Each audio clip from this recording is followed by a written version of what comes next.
For more than 25 years, a cold case haunted Beaumont, Texas Police Department. The murder of beloved schoolteacher Mary Catherine Edwards.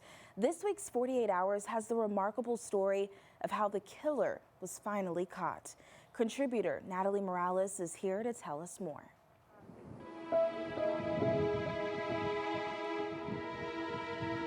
Tracking the killer of Catherine Edwards meant revisiting the 1995 crime scene. 911, what's your emergency? Her parents called 911. My daughter got murdered. For Texas Ranger Brandon Bess, almost everything about the case was different. It was an unusual crime scene. She's over the bathtub, and she's obviously been assaulted and handcuffed behind her back. There was always the worry that it was a police officer. More than 25 years later, using the carefully preserved DNA from the crime scene and genetic genealogy, Bess, husband and wife detective team Aaron and Tina Llewellyn, and genealogist Cheryl LaPointe worked around the clock. Staying up till midnight. Every night. After almost 3 months, Shara hit pay dirt. Honestly, he was never on the radar. Brandon Bess, how you doing, sir? Good, sir. The suspect was not a police officer, but he was someone Catherine knew. Like, this is our guy. Turns out Catherine was a bridesmaid at his wedding.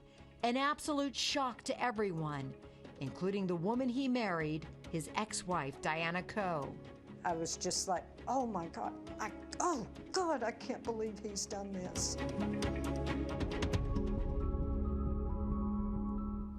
Joining us now from Los Angeles is Natalie Morales to talk more about this case. Thanks for joining us, Natalie. My first question, though, is were they able to match this man's DNA to the crime scene?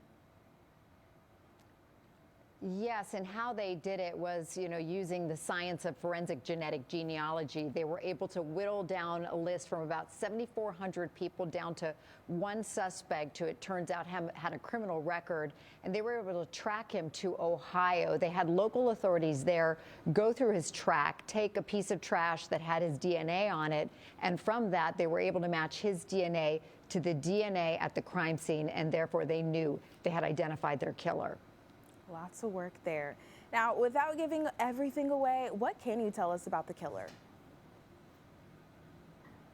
Well, the man back in the day of high school where Catherine and Allison, these identical twin sisters, knew him from, he was believed to be, he was a popular, nice guy that everybody knew and liked.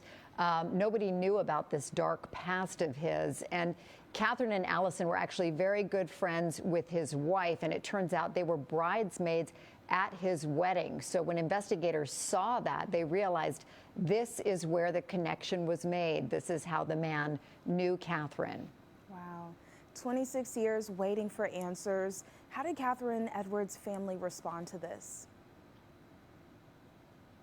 Unfortunately, with the passing of time, her parents passed away during that time, but her identical twin sister, Allison, testified at trial. It was very emotional testimony. She's now 61 years old, and seeing her as an identical twin, one could only imagine what Catherine would be like now. For sure. If this interests you, you can watch the full story tomorrow night at 9 right here on CBS 19. Natalie, thank you for joining us.